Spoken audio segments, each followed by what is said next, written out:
दशमी, ग्यारस और द्वादशी। दशमी, एकादशी और द्वादशी। एकादशी का व्रत, दशमी की रात्रि को जो आप भोजन करें वो सात्विक करें। एकादशी के दिन भोजन ना करें, अन्न का भाग ग्रहण ना करें। अन्न का भाग ग्रहण ना करें।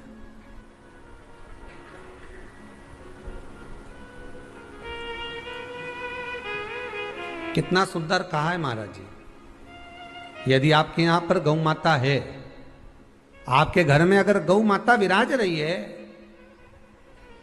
आपके घर में अगर गौ माता है, गाय की अगर आप सेवा कर रहे हैं, अच्छा कितना सुंदर लिखा है धेनु मानस में। गीता प्रेस गोरखपुर की गौ अंक को निकालकर पढ़िए कल्याण का, उसमें लिखा है ब्रह्म मुहूर्त में सुबह के समय पर गाय की पूंछ को पकड़कर या गाय की रस्सी को पकड़कर जो 2 कदम भी चल लेता है, उसके लिए भगवान विष्णु बैकुंठ का मार्ग और कुबेर का मार्ग प्रशस्त कर कर खोल देता। जरा पढ़िए, धेनु मानस को पढ़िए, गौ अंक पढ़िए, गीता प्रेस गोरखपुर का कल्याण का अंक निकाल कर पढ़िए कि गाय का मात्र रस्सी पकड़कर 2 कदम चलने वाले के लिए मार्ग प्रशस्त हो जाता है।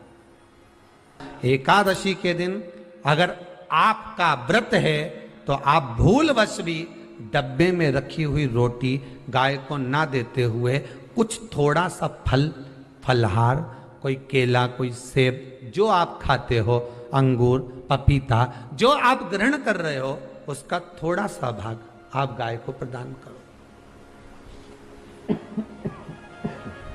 आप गाय को दीजिए।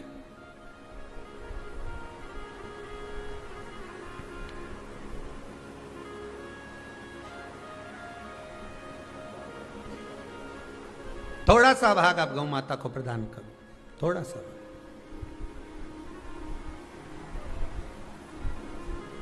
सारे व्रतों में केवल एक व्रत ऐसा होता है एकादशी का, जिसका उद्यापन पहली एकादशी पर भी कर सकते हो। सारे उद्यापन में केवल एक उद्यापन ऐसा होता है, सारे व्रतों में एक व्रत का उद्यापन ऐसा होता है, वो है एकादशी का। ये जरूरी नहीं कि 26 पूरी होगी तभी तुम करोगे, या तो पहली में ही कर लो या फिर 26 पूरी हो तब कर। पर उद्यापन, अगर तुमको ऐसा लगे कि हाँ मैं अभी तो जीऊंगी हो, अभी तुम्हारा बाल भी धोला नहीं हुआ, तुमको ऐसा लगे तो अभी तो मैं तो बढ़िया, तो फिर भले मत करो। पर एकादशी का नियम कह रहा है, एकादशी का यहाँ 18 नियम में से एक नियम कह रहा है कि एकादशी का उद्यापन पहली एकादशी पर भी हो सकता है, पहली पर भी कर सकता है, फिर तुम्हारा मन पड़े तब। क्यों? तो पहली पर करने से क्या फल मिलेगा?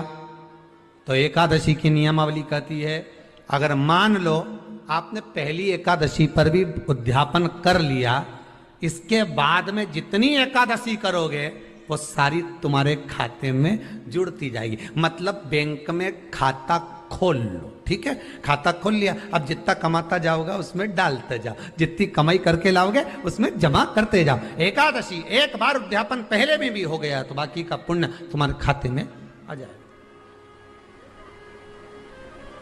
उसका पुण्य।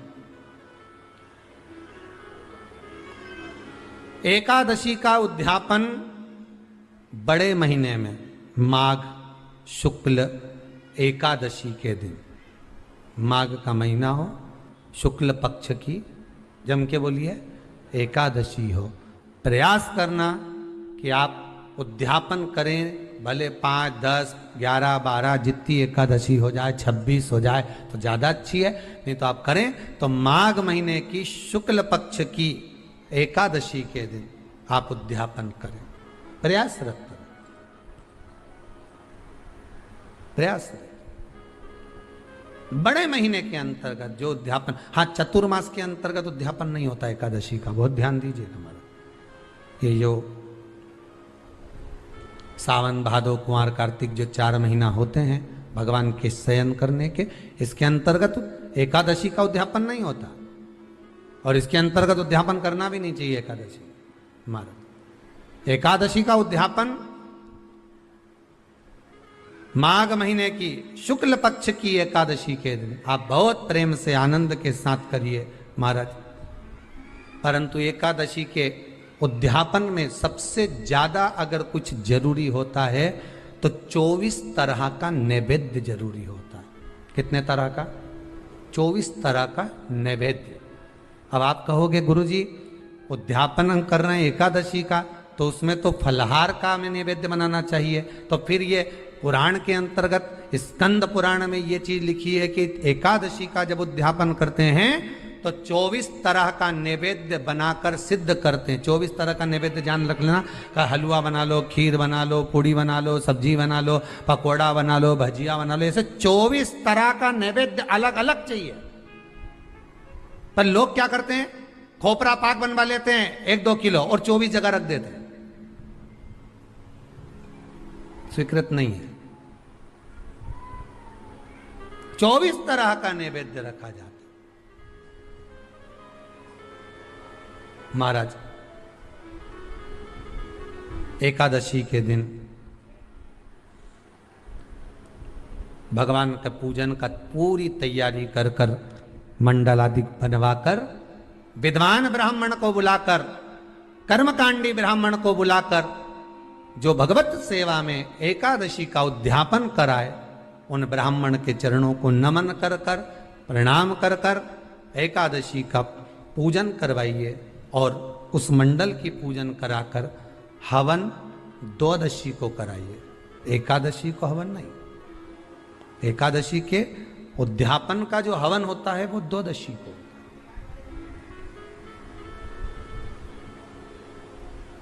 एकादशी का उद्यापन द्वादशी को बड़े प्रेम से आप खूब आनंद से हवन पूजन कराओ। पूजन कराने के बाद, हवन कराने के बाद 26 जोड़े ब्राह्मण ब्राह्मणी के बुलाकर भोजन कराकर उनको भाव से जो आप समर्पित कर सकते हो, जितनी आपकी सामर्थ्यता हो, उस सामर्थ्यता के अनुसार आप दान धर्म पुण्य करो, आप उन्हें प्रदान करो। और बन सके तो एकादशी की रात्रि को भी जागरण करें और द्वादशी के दिन जिस दिन हवन करें उसकी भी रात्रि को कुछ जागरण करें।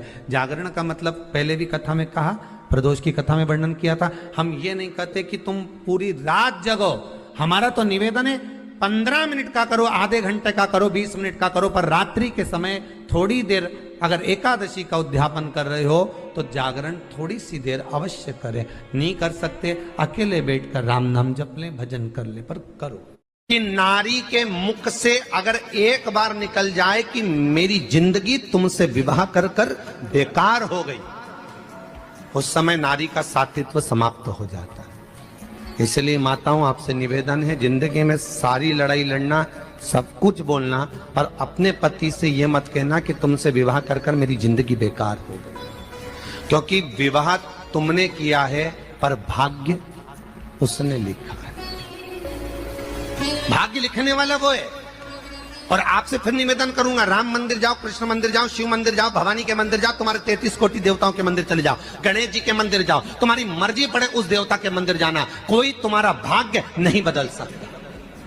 जो तुम्हारी किस्मत में लिखा है वो तुमको भोगना पड़ेगा। तो बदलेगा कौन? तो उसका भी प्रमाण हमारे यहां शिव महापुराण कहती है। एक पारो नाम की विधवा स्त्री थी।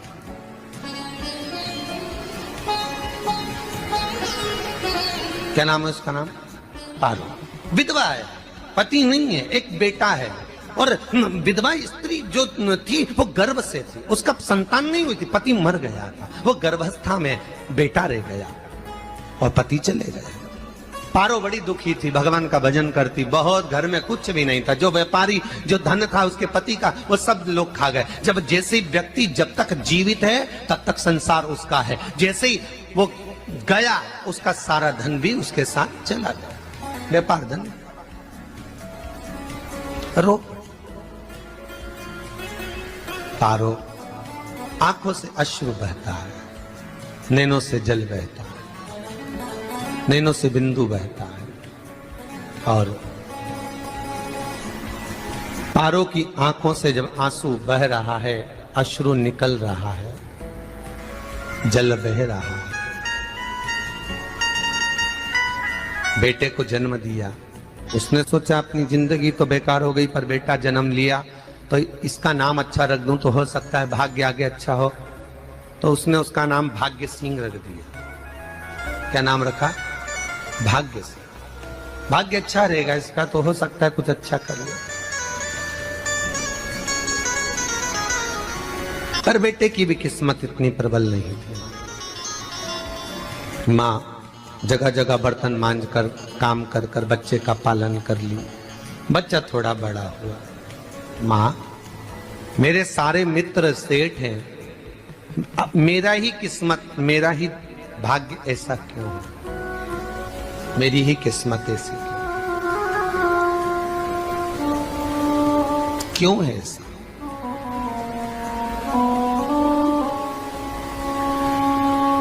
माँ मेरी किस्मत में इतना दुख क्यों लिखा है?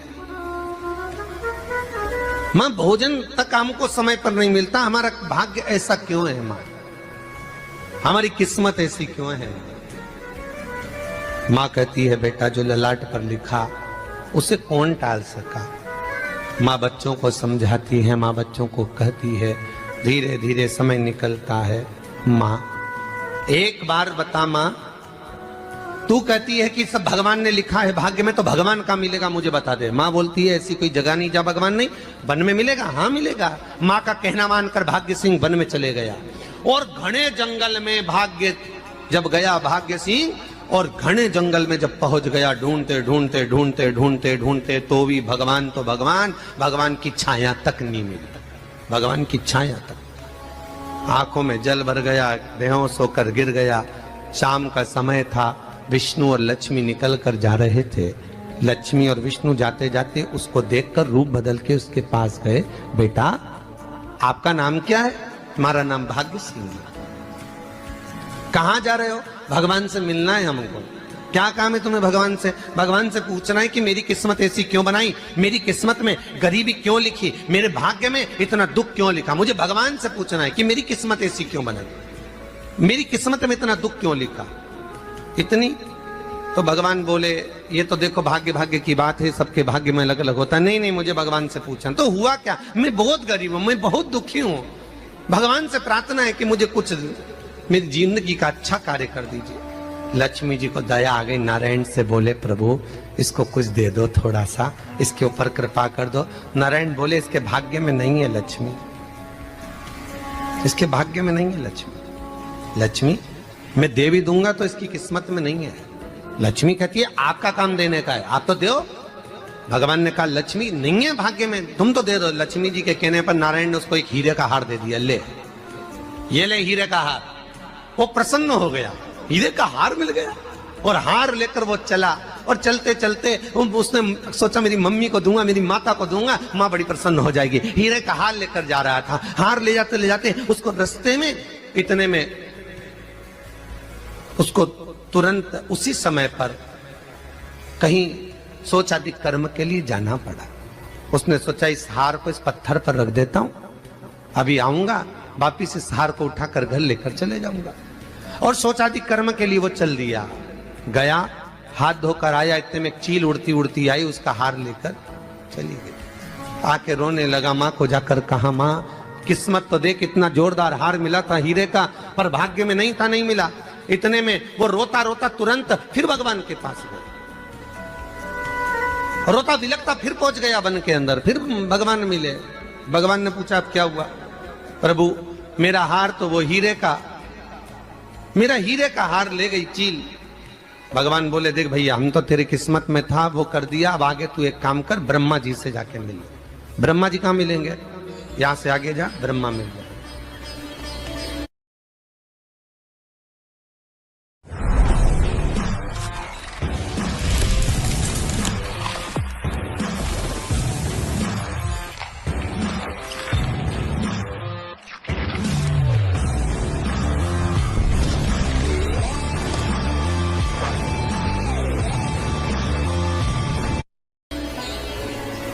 ब्रह्मा के पास गए।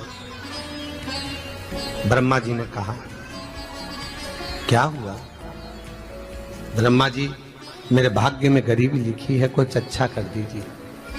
ब्रह्मा जी कहते हैं तुम्हारा भाग्य में जो लिखा है वो तुम्हें भोगना पड़ेगा। नहीं नहीं, आप कृपा करो। लक्ष्मी जी ने नारायण से कहा इसको कुछ कृपा कर दो। तो भगवान ब्रह्मा जी ने कहा चलो इसका भाग्य बदलने के लिए एक हीरे की अंगूठी दे देता हूं। भगवान ने उसको हीरे की अंगूठी दे दी। अब हीरे की अंगूठी दी, फिर वो लेकर चला। इतना खुश था, अब मुझे हीरे की अंगूठी मिल गई, अब मुझे हीरे की अंगूठी मिल गई। इतना प्रसन्न होकर जा रहा था, इतने में इसको लग गई प्यास। इसने सोचा पानी पी लूं। पानी पीने के लिए इसने मुंह को करा नीचे, जेब में रखी थी अंगूठी, वो पानी में लुढ़क गई। लुढ़कते से एक मछली निगल गई, अंगूठी भी हाथ से। देखिए, कोई कितना भी साथ दे दे, पर भाग्य में अगर सुख लिखा होगा तो वो अपने आप मिलेगा नहीं। फिर आया, फिर मां से कहा मां ऐसा हो। मां ने कहा चल जाने दे, तू रोज रोज बहाना बना के चले जाता है, दिन भर इधर उधर घूमता रहता है, शाम को आता है और बहाने बना के कहां की स्टोरी सुनाता रहता है, ना जाने कहां की कहानियां सुनाता रहता है। चल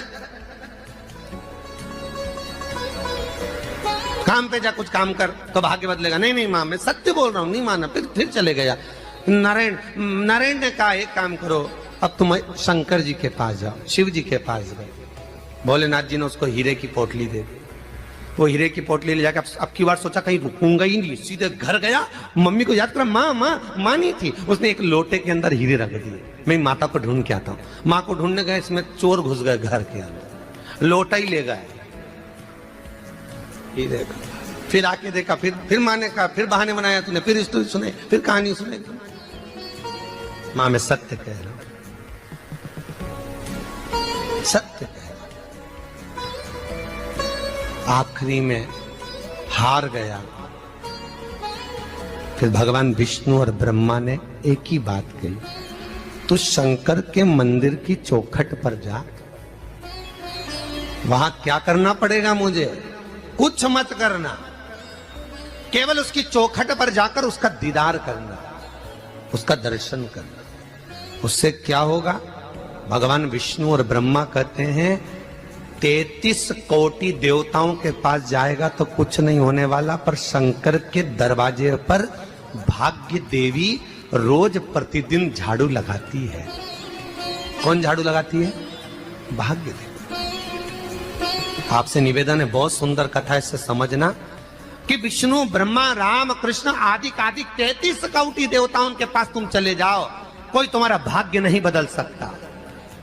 हाँ, अगर भाग्य देवी का तुम स्मरण करो, किसी मंदिर में जाना तो ये भगवान से कहना भगवान लक्ष्मी दो। भगवान से लक्ष्मी मत मांगना, भगवान से कहना मेरा भाग्य ऐसा कर दो, या भाग्य देवी की कृपा मुझ पर बरसा दो जिससे मेरा भाग्य बदल जाए, कुछ अच्छा हो जाए मेरी जिंदगी में।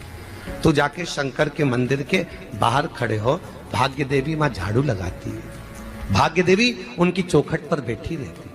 तू जा, उससे क्या होगा? बस देवता तो तेरी जिंदगी बदलने के लिए कब से इंतजार कर रहे हैं, पर तेरा भाग्य नहीं बदल पा रहा। तेरा भाग्य बदलेगी तो भाग्य देवी ही बदलेगी। गया, शिव मंदिर के दरवाजे पर जाकर खड़ा हो जाता, भीड़ होती तो दरवाजे से दर्शन कर लेता, बाबा से नयन मिलाता, रोज प्रतिदिन जाता। एक दिन शंकर जी ने भाग्य देवी से कहा, देवी इसका भाग्य बदल दो। देवी कहती है, भोलेनाथ इसकी किस्मत में ब्रह्मा जी ने यही लिखा है दुख, इसकी किस्मत में ठोकरें खाना ही लिखा है। भाग्य देवी तुम मेरे दरवाजे की झाड़ू लगाती हो, आज इसके भाग्य की झाड़ू लगाई। भाग्य देवी ने कहा, भोलेनाथ आप कह रहे हो? हाँ मैं कह रहा हूं, क्योंकि मेरे दरवाजे पर इतने दिन से रोज आ रहा है और मेरे दरवाजे से खाली चले जाए अच्छा नहीं लगता। भाग्य देवी ने भाग्य बदला। एक सोने का सिक्का झाड़ू लगाते लगाते दरवाजे पर पटक दिया। उस सोने के सिक्के को लेकर वो चला और सोने के सिक्के को ले जाकर उसने माता को दिया। अब भाग्य कैसे बदलता है वो देखिए। सोने का सिक्का लेकर गया और तुरंत वो सोने का सिक्का घर में पहुंचा। रात से ठाठ हो गया, बेचकर भोजन की व्यवस्था करी। एक दिन मां ने सोचा कुछ ऐसा करूं कि मैं मछली का व्यापार करूं, और मछली खरीदने के लिए गई। और मछली खरीदने के लिए गई, जो मछली मिली दे तो दी व्यापारी ने, परंतु घर लाते लाते वो मर गई। मरा तो काटा तो इसमें से हीरे की अंगूठी मिल गई। अंगूठी तो मिली, इतने में माँ ने कहा देखो भगवान ने बड़ी कृपा करी, हीरे की अंगूठी मिली। बेटे ने कहा ये मेरी ही अंगूठी है। मछली निगल गई थी। माँ ने कहा बेटा जाओ, थोड़ा आज ब्राह्मण भोजन करने आएंगे, थोड़ी लकड़ी काट कर लिया। बेटा लकड़ी काटने गया, एक पेड़ पर, सूखे पेड़ पर चढ़ा लकड़ी काटने के लिए। काटते काटते उसको पेड़ की डाली पे एक हार टंगा हुआ दिख गया। वो हार वही था जो हीरे का चील लेकर गई थी। वो हार प्राप्त हो गया। आते आते रास्ते में प्यास लगी, सोचा कहीं एक आध बर्तन मिल जाए, पड़ा हुआ तो लोटा पड़ा हुआ मिल गया जिसमें हीरे पड़े हुए थे। जब भाग्य चलता है तो सारी रास्ते अपने आप खुलते खुलते खुलते खुलते चले जाते हैं। जब भाग्य नहीं चलता तो चाहे कोई हीरा दे दे, चाहे कोई सोना चांदी दे दे, चाहे कोई फैक्ट्री खुलवा के दे दे, तो भी कुछ दिन में ठप्प हो जाए। भाग्य चलेगा तो धन आएगा, भाग्य नहीं होगा नहीं। तो भी कुछ मत करो। क्या करना है बोलो तो? जब भाग्य अगर दिक्कत दे तो कहीं जाने की जरूरत नहीं है। एक ही काम करना है, शंकर के दरवाजे पर जाकर उसका दीदार करना।